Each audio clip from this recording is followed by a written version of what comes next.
The ink didn't even have time to dry on the draft of the nuclear deal between the US, Iran, and 5 of our closest allied countries before the Republican presidential candidates began whining about the fact that President Obama is stronger on foreign policy than his predecessors.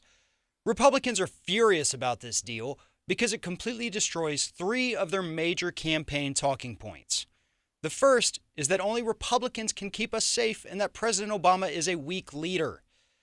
He just did what no other U.S. president has been able to do in 3 decades, and that is to sit down with Iranian leaders and work out a nuclear deal. Both Bush presidents have tried and failed to do this. The second problem for Republicans is that it hurts their quest for endless war. That's why we have people like Tom Cotton crying about appeasement. He's so hungry for war that he wanted to sabotage these negotiations from the start. The same goes for Marco Rubio and Ted Cruz and Jeb Bush. These guys just can't get enough war.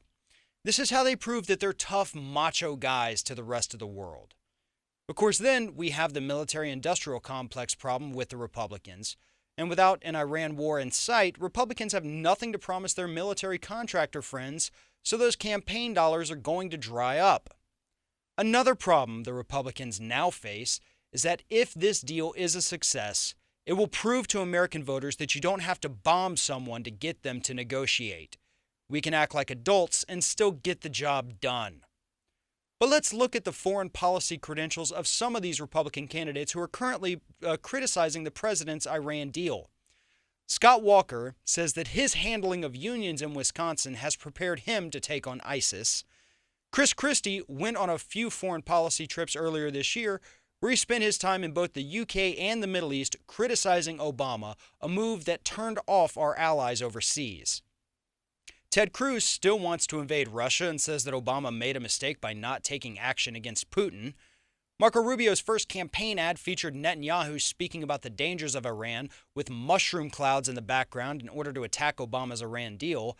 It reminded us of the Daisy ad from decades ago from the Johnson administration. Donald Trump told Bill O'Reilly that America should keep all of the oil in Iraq because we were the victors in that conflict, according to Trump.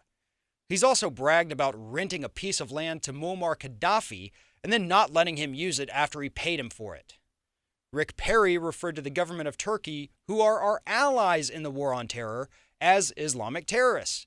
Perry has also advocated invading Mexico. And Rick Santorum has expressed interest in starting what he calls an economic war with China, although he wasn't exactly clear on what that actually means. This list could actually just go on forever because none of these candidates have ever taken the time to learn about foreign policy, let alone to look at a globe to even learn where these countries are. Now, the deal still has to be approved by the Senate, and the Republican majority needs to understand that striking this deal down is not only a blow to our national security, because after all, Iran already has the capabilities to produce nuclear weapons, and the deal will take those away, but denying the deal will also be a major blow to our allies across the globe who have also signed on to make this a reality.